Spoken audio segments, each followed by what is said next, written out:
Hi friends, welcome to my channel.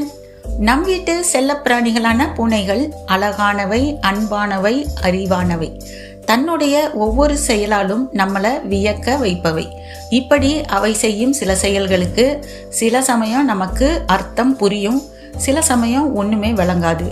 இந்த வீடியோவில் பூனைகள் செய்யும் ஒவ்வொரு செயலுக்கும் அர்த்தம் என்னன்னு பார்த்துடலாம். வாங்க இப்போ வீடியோக்குள்ள போய் அதை பற்றி எல்லாம் பார்த்துடலாம்.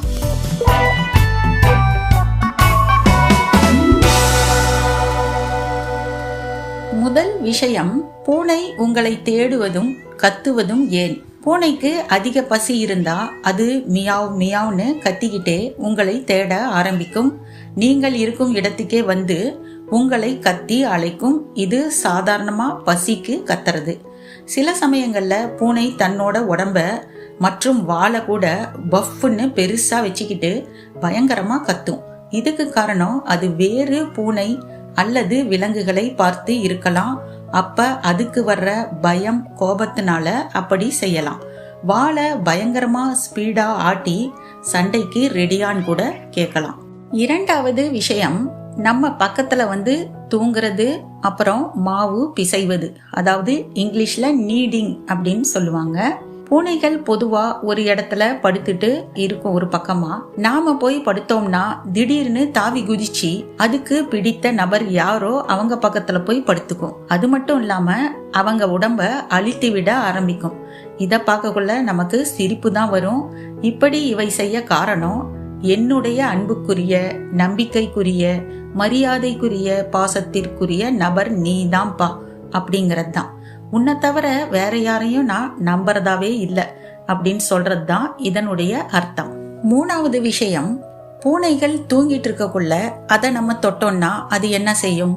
அது என்ன செய்யும்னா தன்னோட வாழை பட்டு பட்டு அப்படின்னு அடிச்சிக்கும். அதாவது கீழே அடிச்சிக்கும், இல்லாட்டினா நம்ம கையிலேயே அடிக்கும். இதுக்கு என்ன காரணம்னா, நீ என்னோட ஓனர் தான், அதுக்குன்னு நான் தூங்கிட்டு இருக்கக்குள்ளெல்லாம் இப்படியே தொட்டுக்கிட்டு இருந்தீன்னா எனக்கு எப்படி தூக்கம் வரும்? உனக்கெல்லாம் அறிவு இருக்கா இல்லையா? மரியாதையா எந்திரிச்சு இங்கிருந்து ஓடி போயிரு அப்படின்னு சொல்றதா அர்த்தம். பூனைகளை நாம என்னதான் வீட்லயே வச்சு வளர்த்தனாலும் அதுங்க வெளியே போறதுல ரொம்பவும் விருப்பமா இருக்கும். அது எதுக்கு? இதுக்கு முக்கியமான காரணம் அதன் பிறவி குணமான வேட்டையாடுதல் மற்றும் ஊர் சுற்றுதல்.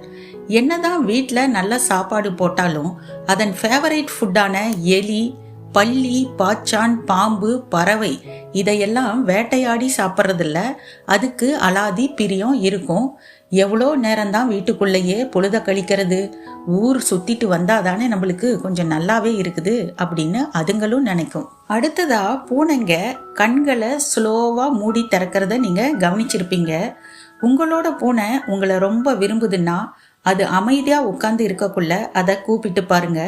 அது உங்களை பார்த்து ஐ லவ் யூ சொல்லும். என்ன ஐ லவ் யூவா அப்படின்னு கேக்குறீங்களா? ஆமாங்க, அது உங்களை பார்த்து ஸ்லோவா அதனோட கண்களை மூடி திறக்கும். அது அடிக்கடி உங்களை பார்த்து அப்படி செஞ்சா கன்ஃபார்மா நீங்க தான் அதனோட லவர். அடுத்த விஷயம், குளிக்க முரண்டு பிடிப்பது. பூனைகளுக்கு குளிக்கணும்னாவே அலர்ஜி தான். அதை தூக்கிட்டு பாத்ரூம்குள்ள போனாலே ஐயையோ நம்ம மேல தண்ணி ஊத்தி ஷாம்பு போட்டு தேய்ச்சி ரணகலமாக்கிடுவானுங்களே அப்படின்னு பயந்து கத்த ஆரம்பிச்சிரும். தன்னோட நாக்கினாலேயே தன்னோட உடம்ப பூனைங்க சுத்தம் பண்ணிக்கும். அதனால அதுக்கு குளிக்கிறதுனாலே அலர்ஜி. நம்ம உடம்ப நாமளே சுத்தம் செஞ்சுக்கிறோமே, இவனுங்களுக்கு எதுக்கு இந்த வீண் வேலைன்னு நினைச்சு கத்தி முரண்டு பிடிக்க ஆரம்பிச்சிரும். நெக்ஸ்ட், பூனைங்க ஏன் கீறுது, அதாவது ஸ்கிராச்சிங் பண்ணுது. பூனைங்க இந்த மாதிரி பண்றதுக்கு என்ன காரணம்? தன்னுடைய நகங்களை கூர்மையாக்கிக்க, பழைய நகங்களை அகற்ற, நான் இந்த ஏரியா ஆளுன்னு காட்டிக்கதான்.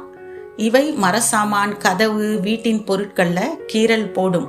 அதை பார்த்துட்டு நாம ஐயையோ என் வீட்டு பொருள் எல்லாம் நாசமாக்குதே அப்படின்னு திட்டுவோம். இதை தடுக்கணும்னா இதுக்காகவே விற்கப்படுற பொருட்களை நம்ம வாங்கி வச்சிட்டோம்னா அதுல அது கீறல் போட்டு விளையாண்டுட்டு இருக்கும். அடுத்ததா, முகம் தேய்த்தல், அதாவது ரப்பிங். பூனை தன்னுடைய முகத்தை அதன் ஓனர் மேல அல்லது பொருட்கள் மேல ஏன் தேய்க்குது? தன்னுடைய வாசனையை அதன் மேல பதிக்கதான். இவர் என் உரிமையாளர், இவையெல்லாம் என்னோட பொருட்கள்னு அது இப்படி தேய்ச்சி ஞாபகம் வச்சுக்கும். பூனைங்க அப்பப்ப ஸ்ட்ரெச் பண்றத நீங்க பார்த்திருப்பீங்க. அதாவது தன் உடம்ப வளைத்து நெளித்து ஒரு ஸ்ட்ரெச் பண்ணும். இது என்னோட இடம், இவர் என் ஓனர், எனக்கு யாரை பத்தியும் பயமோ கவலையோ இல்ல, நான் இங்க ஃப்ரீடமா உணர்றேன் அப்படிங்கிற எண்ணம் அதுக்கு இருக்கும். அதனால பூனை இந்த மாதிரி செய்யுது. நெக்ஸ்ட், கீழே படுத்து உருண்டு உருண்டு எழுவது.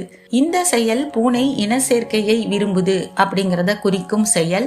ஆண் பூனை அருகில் இருக்கும் போது பெண் பூனை இவ்வாறு செய்வதும், பெண் பூனை அருகில் இருக்கும் போது ஆண் பூனை இவ்வாறு செய்வதும் இயல்பு. அடுத்து, பூனைகள் ஏன் ஆங்காங்கே யூரின் ஸ்ப்ரே பண்ணுதுன்னு பார்க்கலாம். தன்னோட இடத்தை மார்க் பண்ண பூனைங்க இவ்வாறு செய்யும். இது என்னோட இடம், இங்கே ஏதாவது வேற பூனைங்க வந்தா என் யூரின் நாத்தத்திலேயே சிதறி ஓடிடுவீங்க அப்படிங்கறத குறிக்கும் வகையில வீட்டின் மூளை முடுக்குகள் சுவர் ஓரங்கள்ல தன் வாளை கிருகிருன்னு ஆட்டி லேசா யூரின் ஸ்ப்ரே பண்ணி விட்டுரும். வேறு பூனைங்க அந்த நாத்தத்துல ஓடுதோ இல்லையோ, நாம தான் அதை தாங்க முடியாம ஓடணும். இல்லைன்னா அந்த இடத்தை நல்லா சுத்தம் செய்யணும். என்ன பண்றது, நாம அதை குழந்தை மாதிரி வளர்த்துக்கிட்டு இருக்கிறோம். அதனால இந்த வேலையும் செஞ்சிட வேண்டியதுதான். நெக்ஸ்ட், ஒரே இடத்தை வெறித்து பார்க்கும் பூனைகள். ஒரே இடத்தை பூனைகள் ஏன் வெறிச்சு பார்த்துக்கிட்டு இருக்குது? இதுக்கு சிலர் என்ன சொல்றாங்கன்னா, அங்க அதுக்கு பேய் பிசாசு போன்ற உருவங்கள் தெரியுது, அதனால அது ஒரே இடத்தை வெறிச்சு பாக்குது அப்படின்னு சொல்றாங்க. நீங்க இத பத்தி என்ன சொல்றீங்க? இத நான் உங்க சாய்ஸுக்கே விட்டுறேன். உங்களுக்கு பதில் தெரிஞ்சா கமெண்ட் செக்ஷன்ல சொல்லுங்க. இப்ப நாம வீடியோ எண்டுக்கு வந்துட்டோம். இப்ப நாம தெரிஞ்சுக்கிட்டது எல்லாமே பூனைகள் அன்றாடம் செய்யும் சில விஷயங்கள், அதற்கான அர்த்தங்கள். இதை தவிர உங்க பூனைங்க வேறு ஏதாவது விஷயங்களை செய்யுதா, அதுக்கு என்ன அர்த்தம்னு உங்களுக்கு தெரியுதா அப்படின்னு கமெண்ட் பாக்ஸ்ல சொல்லுங்க.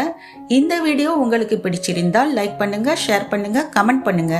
சப்ஸ்கிரைப் செய்து கொண்டு சேனலோடு இணைந்திருங்கள். நன்றி.